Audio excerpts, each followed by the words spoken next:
नमस्कार दोस्तों, इस 15 अगस्त पे आपको हमारा भाषण सुनना चाहिए क्योंकि मैं आज़ाद भारत का वो हकीकत आपको बताऊंगा जिस हकीकत से आप कोसों दूर हैं। कोई नेता आपको वो हकीकत कभी नहीं बताता, कभी नहीं बताएगा। ये भाषण लाल किला के प्राचीर से नहीं, हमारे 10 बाय 10 के कमरा से प्रस्तुत है, वो भी आपके लिए। चलिए शुरू करते हैं दोस्तों। 15 अगस्त का दिवस हमारे भारतीय इतिहास का एक बेहद महत्वपूर्ण दिवस है क्योंकि 15 अगस्त 1947 को हमारा देश आज़ाद हुआ था। हम लोग आज़ाद हुए थे। अब हम लोग औपचारिक तौर पे आज़ाद हैं।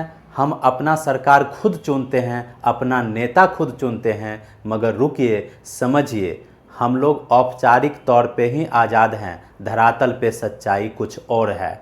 हम लोग अंग्रेज़ों के हुकूमत से आज़ाद हो गए, अंग्रेज़ों के विरासत से आज़ाद हो गए, मगर अंग्रेज़ों द्वारा बनाई गई दमनकारी नीतियों का गुलाम आज भी हैं। यानी हम लोग बाहर से आज़ाद दिखते हैं, अंदर में गुलामी झेल रहे हैं। वो क्यों? तो हमारे तर्क से समझिए।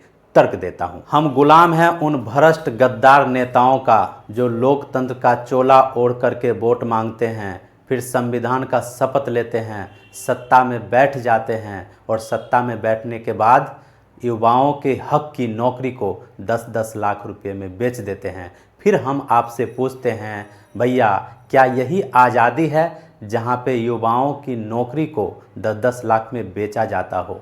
फिर आगे आइए, हम गुलाम हैं उन पाखंडी, उन अधर्मी ट्रस्ट माफियाओं का जो धर्म की आड़ में एक ट्रस्ट बनाते हैं, धर्म रक्षक बनते हैं, फिर चंदा वसूलते हैं और वो चंदा की चोरी कर लेते हैं, साथ में आस्था का भी सेंध लगा देते हैं।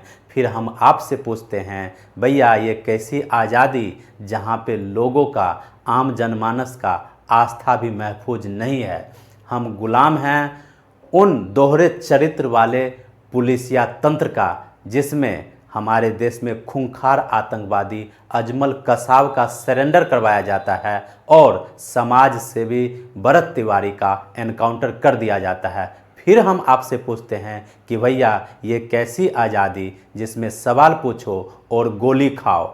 तो आइए सच्चाई से आपको रूबरू कराएं और मैं आपको बताता हूं कि देश की कड़वी सच्चाई तो आज ये है कि आज भी हमारे भारत माता के दामन पे कई दाग हैं, कई धब्बे हैं। और उस दाग और धब्बे के तर्ज पे मैं आपको बताऊं कि अभी भी गरीबी, बेरोजगारी, भ्रष्टाचार, ईर्ष्या, द्वेष, कलेश, छुआछूत जैसी कुरीति मौजूद है जिससे हमारा लोकतंत्र कमज़ोर होता है, हमारा लोकतंत्र लगातार खोखला बनता है। आज वो दिन है, आज वो पल है, आज ये पावन अवसर पे हम सभी को एक सुर में एक आवाज़ उठाना चाहिए। और आवाज़ क्या उठाना चाहिए? हम सभी को एक साथ आकर के वीर शहीदों के मज़ार पर जाकर के श्रद्धा सुमन अर्पित करते हुए ये कस्में उठानी चाहिए कि हे शहीदों, जिस आज़ादी को आपने अपने जान की आहुति देकर प्राप्त की है, उसकी हिफाजत हम अपने जान कुर्बान करके अंतिम तक करते रहेंगे, लास्ट तक लड़ते रहेंगे,